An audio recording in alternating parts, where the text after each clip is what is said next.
তো সবাই জানেন, একটা প্যানে পরিমাণ মতো সর্ষের তেল নিয়ে তাতে তেজপাতা, এলাচ, দারচিনি আর একটু কালো জিরে দিয়ে তারপরে বেটে রাখা পেঁয়াজ, রসুন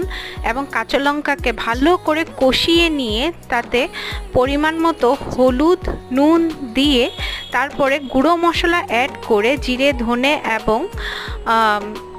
শুকনো লঙ্কার গুঁড়ো 1 চামচ করে অ্যাড করে ভালো করে কষিয়ে নিয়ে তাতে আগে থেকে হলুদ নুন দিয়ে ম্যারিনেট করে রাখা চিংড়ি মাছগুলো অ্যাড করে সেগুলোকে ভালো করে ভেজে নিয়ে তারপরে নারকেলের দুধ অ্যাড করে নিয়ে ভালো করে ফুটিয়ে নিলে তাতে কাঁচা লঙ্কা অ্যাড করে একটু ঘি, গরম মশলা এবং চিনি অ্যাড করে নিলেই গরম গরম চিংড়ি মাছের মালাইকারি রেডি হয়ে গেল।